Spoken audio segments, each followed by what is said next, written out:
All right, so our fifth or last demand shifter that we're going to be discussing before we switch over to supply is talking about future expectations. And this is somewhat the most nebulous, amorphous of all of the demand shifters because this is it's a mental thing, right? It has to do with our relationship with time and our relationship with planning and our relationship with really just scarcity, right?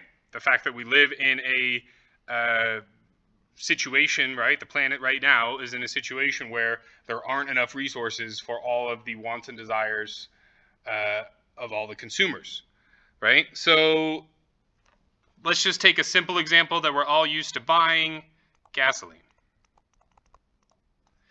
If I told you that I have very good reason to believe that the price of gasoline, so if you have the expectation, so it's a big E with brackets around it to give you the expectation sign. So if you have the expectation that the price of gasoline is going to go up significantly, if I told you that and you believed me, what would you do right now? You would go out and you would buy gasoline. So there would be an increase in the demand for gasoline now. And so as a result of that expectation of a future price increase, there would be a shift outwards of the demand curve regardless of what the going price of gasoline is. Oh, we're coming up on another election. Oh, this is a good time to stockpile on bullets. Because every election, doesn't matter what's going on, people get all freaked out and frothed up, and the gun stores run out of bullets. Because everybody stockpiles their bullets because they think that the government's going to take their guns. And so similar kind of situation here, right? Except instead of the price of gasoline, we're talking about the availability of something.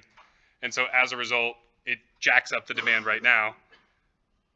Yeah, this is something I've been observing for the last 4 election cycles now. So let's see if it's different this time. But I certainly don't think it is.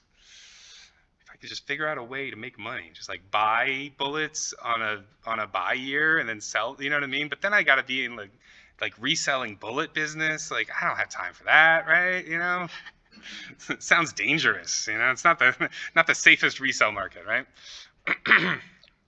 All right, so that's our demand shifters. Any questions there on demand shifters?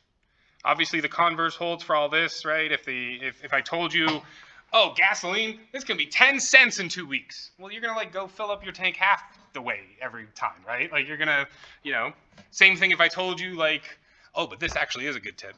There's gonna be a whole bunch of apartments coming to Chadron, right? And so what that's gonna do is that's gonna end up driving but that has to do with our next point. We'll get there in a second. So there's a whole bunch of apartments coming to Chadron, and that's gonna drive down the equilibrium rent price for everybody, and we'll talk about why that is when we talk about supply shifters.